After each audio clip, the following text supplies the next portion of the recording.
Welcome back, or welcome if you're just joining us. It's the France 24 debate, and we're discussing the primary runoff, first ever primary of the center and right here in France, under the shadow of elections we've seen recently with the Brexit referendum, the vote in the United States, the election of Donald Trump, and here in this country, the surge of the far-right National Front. We're talking about it with François Bouvard, who's an advisor to the campaign of François Fillon, the front-runner ahead of Sunday's runoff. Jérémy Patrieletus, who is with the youth wing of the movement to have Alain Juppé as the standard bearer for the center and the right, Angela Diffley of sister station Radio France International, and Nathalie Janson, who teaches at the Naomi Business School here in Paris. In part one, Angela Diffley reminding us that François Fillon is quoted as saying he finds flattering the comparisons with Margaret Thatcher, even after his front page portrayal in Monday's edition of left-wing daily Libération. Angela, is she no longer a reviled figure in France? Well, he's careful when he's compared to Margaret Thatcher. He is clear that he admires her courage and her ability to face down resistance. Economically, as we said before, there are big dissimilarities. Although it must be said, he's been criticised, François Fillon, for not addressing special interest groups, not making any attempt to cut privileges of special interest groups which might vote for him, lawyers, doctors, people like that. You have to remember Margaret Thatcher didn't turn to that section of society until her second or third mandate. So those comparisons aren't quite fair. I think another comparison is this probity, this honesty. We saw earlier on in the primaries that he made allusions to Alain Juppé's earlier conviction and Nicolas Sarkozy question marks over judicial affairs surrounding him. François Fillon has been pretty untouched by that sort of thing. And there are two comparisons which I think are worth making. Yeah, that's something actually funny with François Fillon. It's as if he has never been the prime minister of Nicolas Sarkozy for 5 years, and people. Yes, I think that's and that's kind of funny. I mean, as I said, they only cut 100,000 jobs. They didn't end like the 35-hour week, like work week. I mean, there are a lot of reforms that they didn't do, and now it's coming. He's saying, I'm like Margaret Thatcher, I will change the country, I will have radical reforms. But you had 5 years to do it. And he comes as if he was new in politics. He was elected member of parliament before Alain Juppé. I just want to point this fact. I mean, and he comes as if he was new in the political game. If I may answer this point, François Fillon has been always clear that he's been loyal to President Sarkozy. To the point where he was nicknamed, Sarkozy one time called him my collaborator. And I think we are at the heart of the issue, is that the way, that the role of the president and the role of the prime minister in France under Nicolas Sarkozy changed a lot, and actually not in line with the constitution and the spirit of it. Should he have resigned? Should Fillon have resigned? Because at one point there was even speculation that he was going to quit. Yes, because, sure. But he's been very clear. He wanted to be loyal to his country. He's been loyal to the president, and the job had to be done. So he did it, and he said that, after 2012 and after what happened with the financial crisis in 2007, that he understood that the reforms were not enough. And the reforms need to go faster, deeper, given the situation in which the country is today. On this point, Nathalie Janson, the role of the president, the role of the prime minister, are voters going to... They seem to be rediscovering François Fillon, or in some cases discovering him. Oh, yeah, sure. I'm not so sure they are aware of all these details about who can do best the job, or who can decide, who can make the decision, the final decision. But for sure, I think that what has been, according to me at least, I think that's the reason why you had that surprising result, having François Fillon winning over Nicolas Sarkozy, maybe is because at least it appears like someone who was not not like the other two, or at least Juppé and Sarkozy. They had all those judicial issues that he had not. Even as a prime minister. Let's talk about that point, because it is important. Appearances matter so much in politics. Yes. And just a reminder, so does the way you vote. In France, We're not talking about a referendum like we had in Britain. There's no electoral college like in the United States. No Western democracy concentrates as much power in the hands of one individual as France does, with its presidency and its direct universal suffrage election. The president wants to seem presidential. This is the current president, Angela Diffley, at a ceremony for World War II heroes. Does he seem presidential? And this idea of François Fillon, I've heard a lot of people saying he looks presidential. Well, people did say it about François Hollande beforehand and aren't saying it now. I think it's difficult to judge. Think time will tell. He certainly doesn't have any obvious flaws in that sense. He's sober.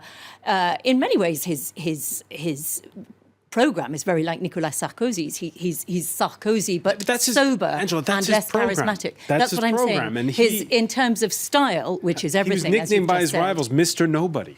He's very sober, he's very discreet, and I think that's in line perhaps with what people want. As for Alain Juppé and the comparisons with François Hollande, I think I know we're going to touch on this shortly, these values issues. Voters on the French right can't really see the difference between Alain Juppé and François Hollande. And I think that is where the big difference in this duel comes. It's on the issue of values. On the economic programme, there isn't an enormous difference. Jérémy Patrier-Letus, the criticism leveled against Alain Juppé is he courted the left-wing voters too much, because this isn't, let's remind people, even though you have to sign that little piece of paper when you vote and give €2 saying that you respect the values of the center and right, we know that from exit polls that 15% of the left came to vote of those were left-wing voters. First, let me just answer the question about François Hollande. I mean, whether he has a presidential personality or not, that we leave that to voters. It's not our debate. But the problem with François Hollande is that he had no vision. And I'll just take an example. He had Arnaud Montebourg as a Minister of Economics, and then he switched to Emmanuel Macron, which is, you have one that is kind of very socialist and one that is pro-business. So the problem with François Hollande is his vision. He has no vision. And Alain Juppé... So it's not so much the style, but the substance that matters. I mean, doesn't have any... You saw the picture. It's a rainy presidency, but it's more about his lack of vision that is important. When it comes to Alain Juppé and left voters, I think that to have many, many, many people, as I said, that understand that France needs reform. And they see in Alain Juppé an experienced man, a man that's going to change things, that's going to reform France, but in a more, putting people together in a less radical and brutal way than François Fillon. And I wouldn't agree with the term brutal. The job needs to be done, and it requires to do it, with the level of ambition and with speed. When it comes to the comparison with François Hollande, let's not shoot on the on ambulances. Absolutely, on ambulances, because you're right, he didn't have a vision, but he didn't have the courage as well to stand for the reforms. No one on the right wing agreed with the reforms he's been announcing in Le Bourget, but let's say he's been saying something and doing something different. What François Fillon said from the beginning, he said, I'm going to say what I will be doing, and I'm going to do what I said. So that's what he's doing now. He's very clear on that. And regarding the left-wing voters to the primary, let me remind you, it's a primary of the right and the center. And what is very important is that we've got a program and a project that rallies, the people at the right and the center. Yeah. And I think throughout this primary, the fact that Alain Juppé has been clearly the favourite in the French media and clearly the favourite amongst socialists who might vote has considerably reduced his appeal to normal Les Républicains voters. All right, values matter. And in a primary where a little under 10% of the overall electorate voted last Sunday, practicing Catholics went for Fillon, someone who is against gay adoption, who in the past voted against the legalization of homosexuality. He's since downplayed the importance of abortion and gay marriage as major campaign themes. But earlier on the campaign trail, he did hail France's Christian roots and even, to a degree, justified colonialism. No, France is not guilty of having wanted to share its culture with the peoples of Africa, Asia and North America. No, France did not invent slavery. France is 15 centuries of history since the baptism of King Clovis. The baptism of King Clovis, the first Christian king. That's the French history. That's the history of France. Right, Okay? he's justifying Like- colonialism there. That No. we went to Africa and places like that to share values.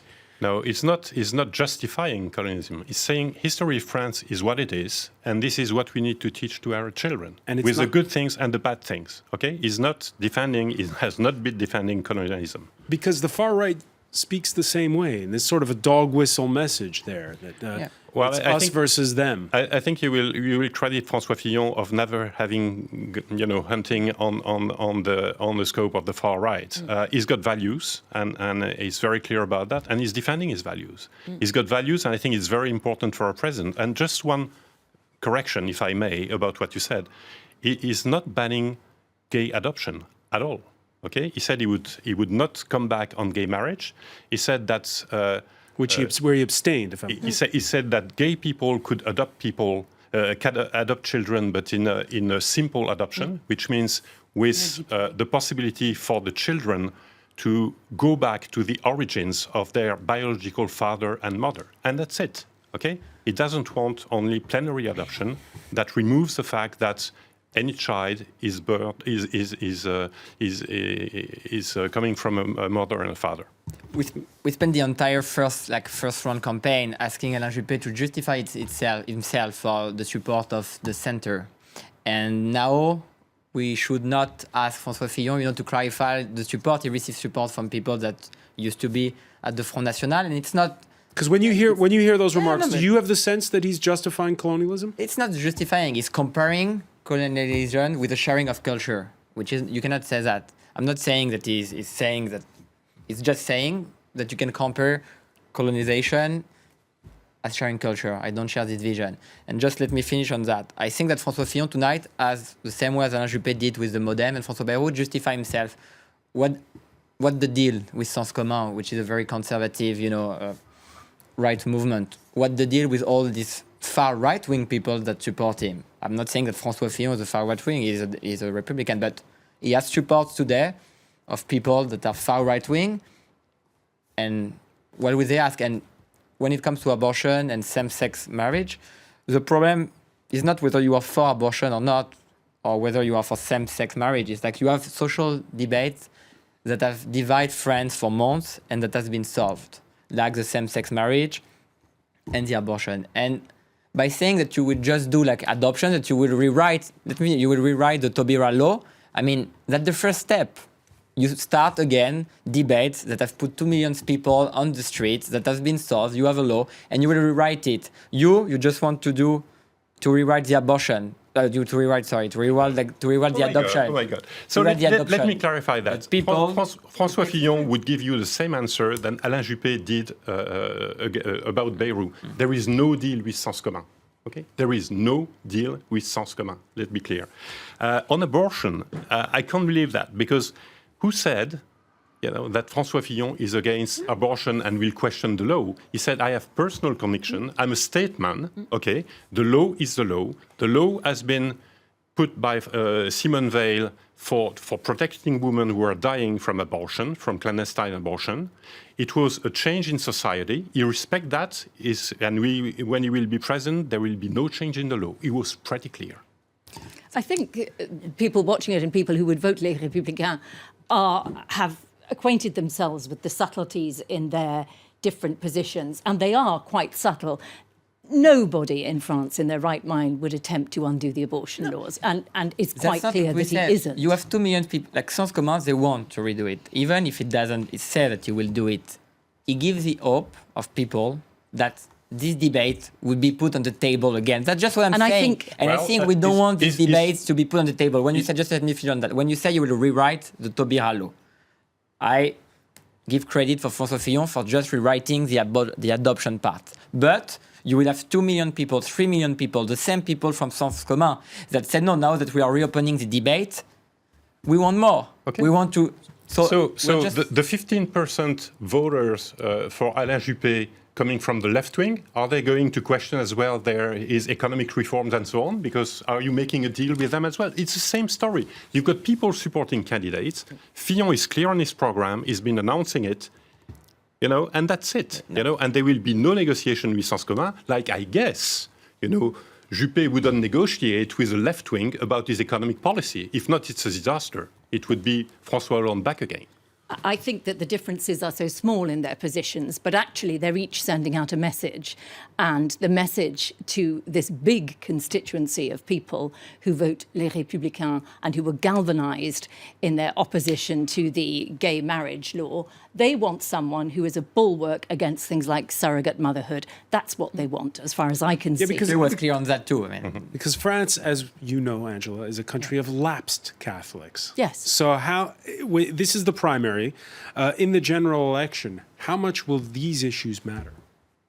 I think they're coming to the fore around the world, actually. I think these as the Americans called them, culture wars, are coming to the fore in lots of countries. I think to some extent, perhaps there's something of a backlash against the 60s. So many people in many countries feel a little bit unsettled that the normal traditional family is under too great a threat, that the pendulum has swung too far. Different countries are bothered by different issues, but I am not surprised, in a sense, to see it coming to the fore in France, as it has done in the United States. All right, Alain Juppé, hitting hard on François Fillon's calls to side with Bashar al-Assad and Vladimir Putin in Syria. The latter fondly recalling the days when he and the frontrunner in next Sunday's vote here in France were both prime minister. I worked with François when he was head of the French government, and I was his Russian counterpart from 2008 to 2012. There were many meetings, and we developed a very good personal relationship. He is an arduous negotiator, but also undoubtedly a great professional and a very principled person. François Bouvard, many people in this country are uneasy at the prospect that we could have a presidential election runoff next May with two candidates who are sympathetic to Moscow more than to Washington. It's not a matter of being sympathetic to Moscow or to Washington. It's a matter of defending the voice of France in the international debate. You heard, Vladimir Putin. He said, François Fillon is a tough negotiator. That's what we need.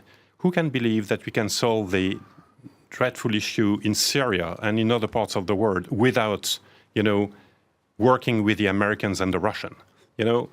People might like or not Mr. Trump, but we will have to deal with him. Take it or leave it. I agree that to some extent it's returning to France's position of being independent, not wholly on the side of Washington or Moscow. But I think it's interesting. First of all, he has to convince Angela Merkel that it's a good idea. She started out being fairly sympathetic to Vladimir Putin and was quickly turned off and didn't find him a very trustworthy character. I don't see how Fillon will persuade her. When Angela Merkel started to try to restore the links with the Russia and with Putin, what was the situation? Russia was nowhere in terms of foreign policy. They made a comeback, okay? They are critical, like Iran, like the US, in solving the Syrian situation. And I think the mistake of the current French government was to say, Bashar al-Assad has to leave first. It was not the right way to deal with the Islamic State. Jérémy Patry-Détrus? Russia needs to be a partner. It doesn't need to be a friend. And I ask people here watching us, do we really think it is normal that a Russian president intervene in an election in the US and in an election in France? I don't think so. You can be a partner, you can work, and Alain Juppé has been a tremendous Minister of Foreign Affairs. No one can, say anything bad about when he served in Sarkozy as Foreign Minister of Foreign Affairs. And Alain Juppé has always said that you have to negotiate with Russia, but it's a partner. You may remember that Angela Merkel and Obama supported, Nicolas Sarkozy re-election in 2012. So I agree with you. I won't compare foreign head of state should not intervene in the national Final debate. word to Nathalie Janson here. What will be the deciding issue come this Sunday? The deciding issue. I'm not so sure. As they said, it will be on economics because they are pretty similar. So I think it's for the voters, it would be the candidates that they would match most their what they think would make France be better in the future. So improve a state with a high probability of success. So meaning that if you have person those who can reforms, get something done. Exactly, and even though I'm personally more supportive of of a little bit of the tough style of Fillon, I don't buy the French are okay with that style. So okay, yeah, so but it's just my. You saw a big personal surprise opinion. last Sunday. You could see another one. This Yeah, Sunday. I think the Right. last Sunday was to kick out Nicolas Sarkozy definitely, and This will be a different game. Exactly. I want to thank you, Nathalie Janson. I want to thank as well Jérémy Patrieletus. I know you have to leave us a little bit early, so thank you for being with us. I want to thank as well François Bouvard and Angela Diffley. The rest of you, please remain because our Media Watch segment is next.